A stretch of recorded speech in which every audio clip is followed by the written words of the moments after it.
ইরানের প্রিন্স সুলতান এয়ারবেসে হামলা, হেজবুল্লাহ মেরকাব গণহত্যা এবং ইউরোপের ব্যয়বহুল আর্মি স্কোয়াড। আজ 29শে মার্চ 2026 ওয়ানের সাগনিকে আপনাদের সাথে রয়েছে আমি নাহিয়ান বিন আমজাদ।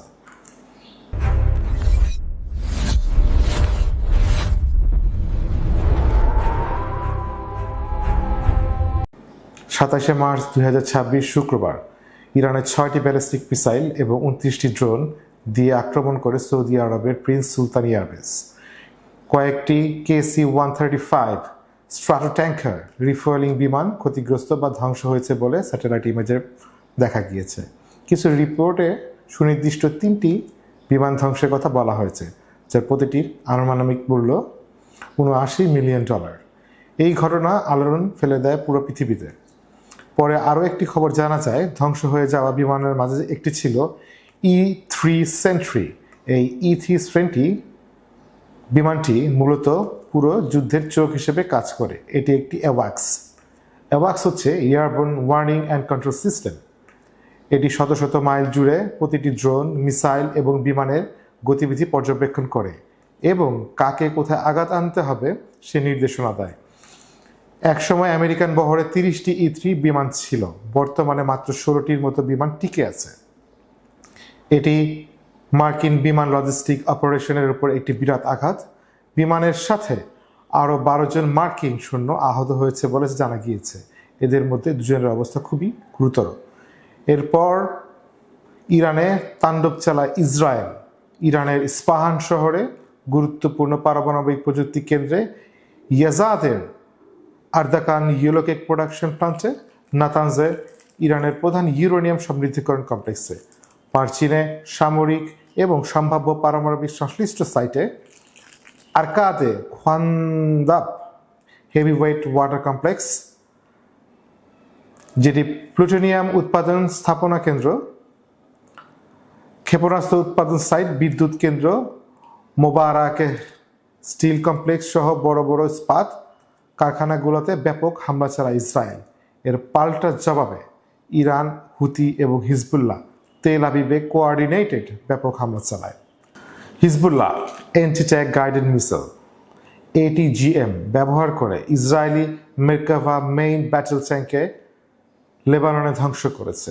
ইসরায়েল 2011 সাল থেকে মেরকাভ 4 সংস্করণ যুদ্ধভরে সংযুক্ত করে, যেটিতে রয়েছে অ্যাডভান্স এট্রফি APS। এট্রফি APS এটি রাডারের সাহায্যে আগত অ্যান্টি ট্যাঙ্ক মিসাইল শনাক্ত করে এবং ট্যাঙ্কে আঘাতের করার আগেই ছোট ছোট প্রজেক্টাইল ছুড়ে সেটিকে ধ্বংস করে দেয়। 2023-24 সালে চালু হওয়ার পর নতুন সংস্করণ যোগ করে, যাতে রয়েছে AI এবং 360 ডিগ্রি সেন্সর। এর ফলে কমান্ডার একটি বিশেষ হেলমেট পরে ট্যাঙ্কের ভেতর থেকে বাহিরের চারপাশ স্বচ্ছভাবে দেখতে পারে, যেটিকে বলা হয় আয়রন ভিশন। কিন্তু হিজবুল্লাহ শুধুমাত্র রাশিয়ান প্রযুক্তিতে তৈরি করা কর্নেট এবং এর ইরানীয় সংস্করণ আলমাস আর শুধুমাত্র FPV ড্রোন ব্যবহার করে একের পর এক মার্কাভ ধ্বংস করছে। 2026 সালের মার্চ মাসে দক্ষিণ লেবাননে নতুন করে স্থল সংঘর্ষ শুরু হওয়ার পরে ইসরায়েলি বাহিনী লেবাননের সীমান্তে ঢুকে পড়ে। এরপর হিজবুল্লাহ কঠিন প্রতিরোধের সম্মুখীন পড়ে IDF। একদিনে 21টি ট্যাঙ্ক এবং মার্চের শুরু থেকে এ পর্যন্ত 100টির বেশি মার্কাভা ট্যাঙ্ক ধ্বংস হয়েছে। সাথে রয়েছে 2-3টি D9 বুলডোজার। এই ঘটনাকে মার্কাভা গণহত্যা হিসেবে বর্ণনা করা হয়েছে। একটি মার্কাভার বর্তমান বাজার মূল্য $6 মিলিয়ন। এবার ইউরোপ নতুন স্যাটেলাইট কনস্টেলেশন আইরিস লঞ্চ করতে যাচ্ছে। ইউরোপের one of the most biggest space programme হচ্ছে IRIS, infrastructure for resilience, interconnectivity and security by satellite. Elon মাস্কের SpaceX কৃত্রিম উপগ্রহের নেটওয়ার্ক ফ্যালকন 9 রকেটের মাধ্যমে মহাকাশে উৎক্ষেপণের প্রস্তাব দিয়েছিল, কিন্তু ইউরোপ তাতে না বলে দিয়েছে। 10.6 বিলিয়ন ইউরোর বিনিময়ে করা আইরিস স্কোয়াড, যেটি সরাসরি স্টারলিংকের প্রতিদ্বন্দ্বী। ইউরোপ চায় ফরাসি কোম্পানি আরিয়ান স্পেসের আরিয়ান 6 রকেট ব্যবহার করে মহাকাশে উৎক্ষেপণ করতে।